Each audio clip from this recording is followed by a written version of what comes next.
170 million ounces of silver have been withdrawn through mid-June in silver from the COMEX. Some has left, and an awful lot of gold has been loaded out. You can see they already did it with the London Metals Exchange. Who owns it? That's right, it's China. They bought the London Metals Exchange. And where are all the metals being warehoused? Largely in China.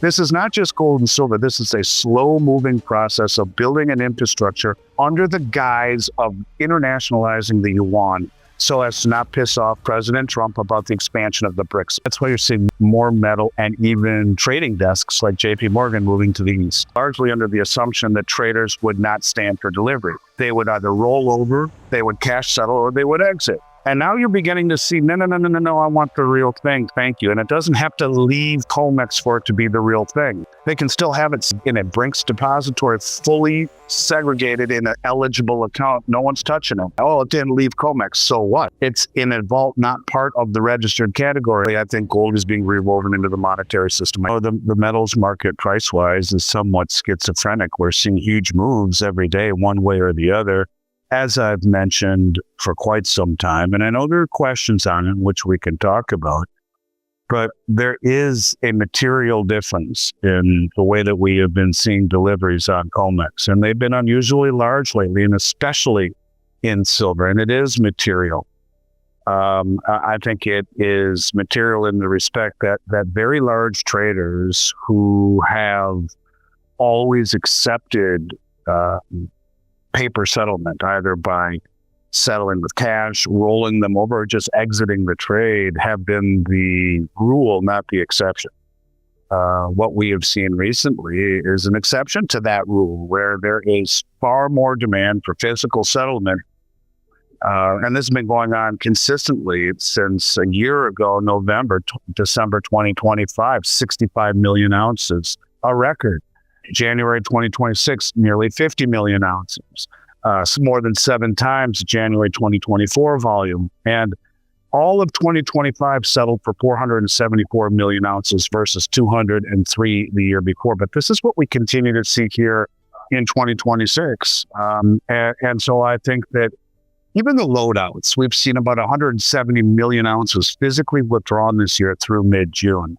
And so these numbers are betraying what price is showing us. And look, I guess I'm going to say something somewhat provocative, and that is, if you told me that there were entities like the U.S. government who have labeled silver a critical mineral, who would be less concerned about pulling it out of COMEX as an entity like the Treasury or the government or the Exchange Stabilization Fund working on behalf of the Treasury within a shroud of privacy, because if it is for national security, that is one of the things that they can do. They don't need congressional approval. Prices are falling, yet physical demand is accelerating, and those two realities rarely coexist for long. Andy Schectman notes that silver deliveries reached extraordinary levels, including 65 million ounces in December 2025 and roughly 170 million ounces withdrawn by mid-June. That disconnect challenges the assumption that paper pricing reflects real demand. If physical accumulation keeps outrunning market sentiment, investors relying only on spot prices could be badly misled. Next, Andy Schectman exposes why institutional delivery trends contradict the market's visible price action. You told me that they were behind suppressing the paper price standing for delivery. I believe it. Now, just because they stand for delivery and it doesn't leave the COMEX market, some people will argue, well, it's just shuffling warrants and shuffling paper around. And to a very small degree, that is true. But the thing of it is that less than 1% of contracts my whole career for 35 years ever got to that point. They never settled in a delivery method. They would settle for cash, they would roll over, or they would exit. Now we're seeing huge deliveries that continue unabated over and over and over again, that tell me that this is something that is more done for optics, more done to flush out the continued speculation and interest in a market that I think is beginning to really start to show huge volume that is only really interested in standing for delivery or not just taking the paper promises. So it's a big deal to me, and I think one that it's tough. The emotions get the best of you when the price starts to fall. But I wouldn't worry about this. I think before the end of the year, things will start to really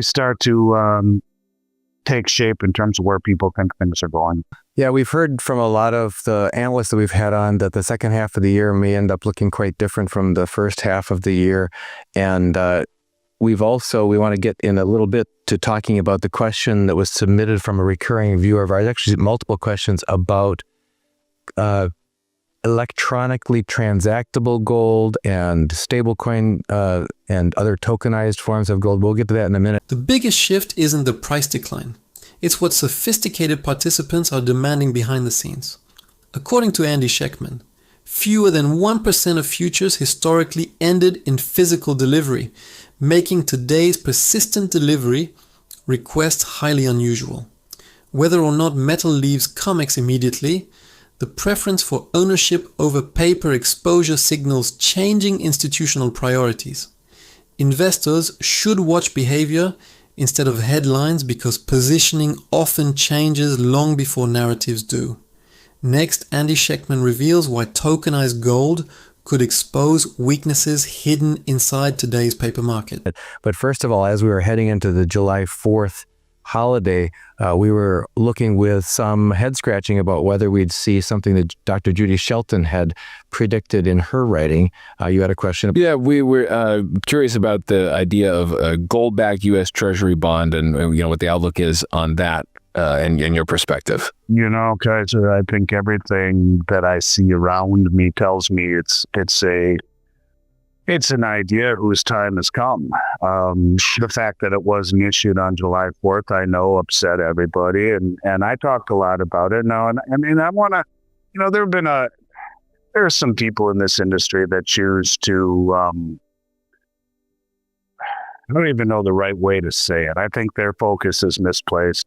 I was very clear all along that this was Judy's idea, and the only reason that I said July 4th was because not only did she tell me that twice in an interview with me and an interview with Michelle, she wrote about that in her best-selling book, As Good as Gold. She said it on dozens and dozens and dozens and dozens of interviews and all over X.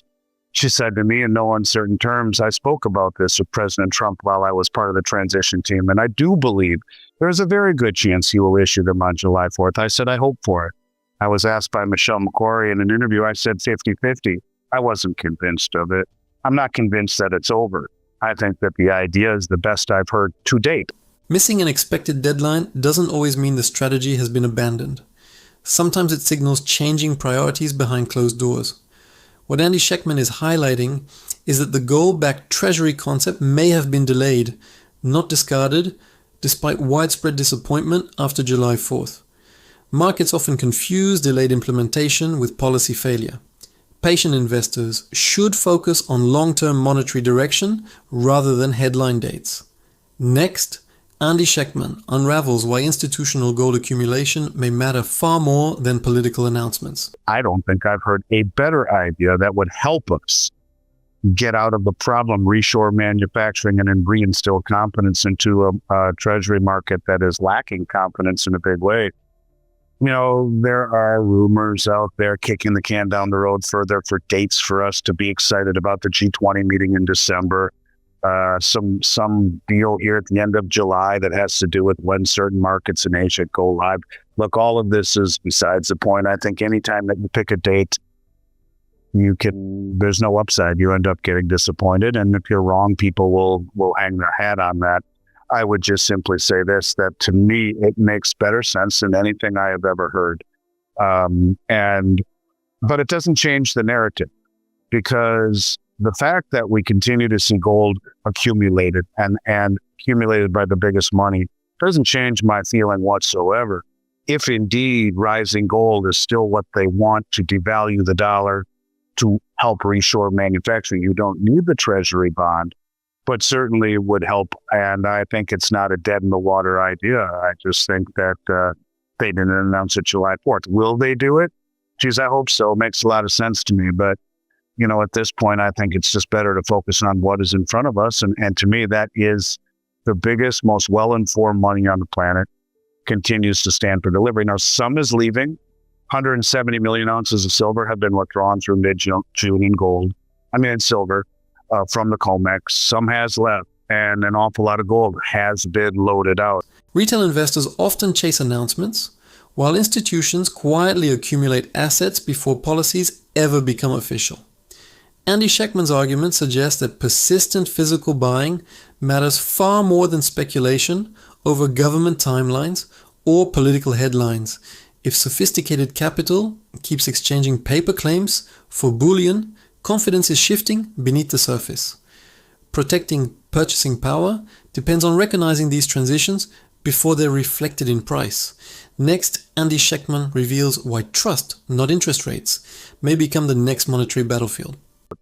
But it doesn't have to lead for it to be considered a delivery. These deliveries, what you're showing you by the biggest money in the world, are continuing to happen. That would be the first and most important thing that you would do before you were to issue those gold-backed treasuries. We saw $14 billion in gold delivered in the June contract, $14 billion on the June contract, almost $20 billion on the February contract. And every month in between, there have been billions worth of gold.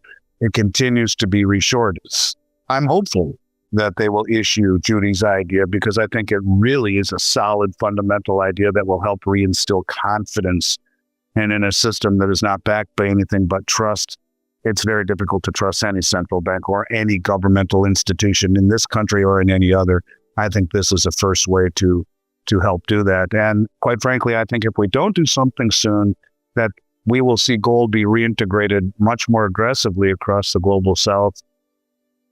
And I think first to market on this has a significant global appeal. So we'll see. I'm hoping it comes out. And like everyone else, I'm a little disappointed we didn't see it July 4th. But I don't think the door is completely closed on her idea, nor does she. If you follow her recently, she still says she's trying. That was interesting. She said, for all you people out there that are bitching about this, why don't you, instead of bitching and pointing fingers, why don't you just write a letter to your congressman or congresswoman and do your part like I am? I thought that was interesting. It's not over yet. Confidence disappears long before currencies fail, and rebuilding it becomes far more expensive than losing it. This is where Andy Schectman's thesis shifts from price speculation toward institutional credibility backed by physical gold flows. Billions in delivered bullion suggest preparations that extend beyond ordinary trading activity. Investors should pay attention whenever trust becomes a larger issue than liquidity. Next, Andy Schectman exposes why global competition over monetary credibility is accelerating faster than most expect. It's constructive for her to keep pointing out elements of what could be a comprehensive and coherent strategy, as you've helped to kind of fill in the blanks and help connect the dots for us and for others of our viewers on that. Appreciate your ongoing efforts in that regard. It sounds like there's parts of that could be a major win for the U.S. in a future which seems like there are few wins to be found in many other analysts' view of. You know what, Don, again, and I appreciate you saying that, man. I do. And I'm going to simply say this, is that like from the very first time I met you, when I was the only one talking about BRICS, that's true. I have the courage to say what I believe. I try and do it as respectfully as possible. I will not always be right. But rather than just regurgitate the same old news that's out there every day and talking about what's in front of you, I try and take those pieces and put them together and say, what does Occam's razor say here? And I was, for the most part, pretty darn spot on with BRICS. And I still think this may happen. The signs are pointing to it in so many ways. I mean, look at the thing, look at Bassett saying originally, we want to remonetize the balance sheet. And Trump said this is the golden era of the United States. And Judy Shelton, Trump's nominee, saying all of these things, writing a book, doing interviews all around the world. All of the deliveries that we're seeing, the new plumbing of the global gold market being built around the globe in Asia, in Hong Kong, in Singapore. Major monetary transitions rarely arrive with a formal announcement. They emerge through dozens of seemingly unrelated developments. Andy Schectman notes that global bullion infrastructure, official rhetoric, and physical deliveries increasingly point in the same direction despite skeptical headlines. Institutional positioning often becomes visible long before policy changes become public. Investors ignoring those converging signals risk reacting after markets have already repriced. Next, Andy Schectman reveals why Asia's expanding gold infrastructure may reshape global price discovery. Or in the Middle East, in Dubai, and all of these things that we're seeing say, yeah, this is an idea that's time has come. Didn't happen. Doesn't mean it's not going to, but I will always shoot from the hip. I will always say what I feel. And when it is a guess, when it is putting the dots together that are all factual, but saying, well, here's the connection, that's a leap. Stuff I said about BRICS and Saudi Arabia and all that stuff, people thought I was crazy. But I'm always going to speak honestly and candidly, and I won't always be right. And if I'm guessing on certain things, connecting, I'll say it, like I always have. But the end is not here yet for this idea. And ultimately, I think gold is being rewoven into the monetary system. I do believe that. Everyone is always constantly talking these days about gold moving west to east, and I have been one of them. I am. But I think what it truly is that instead of it moving west-east, what it is, it's the plumbing of the systems is moving from a paper settlement system in the West to a physically much quicker settlement in the East. And you look at all of these exchanges that are now settlement exchanges where the price is being settled. That was always exclusive to London and the United States. Now prices are being settled in the Middle East in 1 day or less, immediate delivery, no futures. Here's the price. And I think this is a reaction to the lack of trust of the Western system. The biggest monetary shift may not be where gold is moving, but how settlement itself is changing. According to Andy Schectman, faster physical settlement systems across Asia and the Middle East challenge decades of Western paper market dominance. Infrastructure changes usually precede financial power shifts by years, not months. Investors watching only price charts may miss the structural transformation already underway. Next, Andy Schectman exposes why settlement speed could become the next source of monetary influence. You can see they already did it with the London Metals Exchange. Who owns it? That's right, it's China. They bought the London Metals Exchange. And where are all the metals being warehoused? Largely in China. This is not just gold and silver. This is a slow-moving process of building an infrastructure under the guise of internationalizing the yuan so as to not piss off President Trump about the expansion of the BRICS. But don't kid yourself. It's exactly what this is. And I think it will begin to ramp up across the global south over time. Hopefully, we don't get left behind. And quite frankly, like I said, and I'll say it again, I say it with respect to Ms. Shelton, it's the best idea I've ever heard as a means to an end to help get us out of this problem with trust, with confidence, with transparency, and actually get to a point where we can actually produce as much or more than we consume. And that's how you get out of a problem without defaulting or hyperinflating. We always appreciate your thoughts on that and on other forward-looking topics. And that's the blessing and the curse of being a forward-looking person is you can always have armchair quarterbacks throwing pot shots at you if you get it right or get it wrong. We wanted to get your reflections on another topic that we've discussed several times before, and that's the future, the electronic or digital or tokenized future of not just gold and silver, but perhaps a lot of other real-world assets.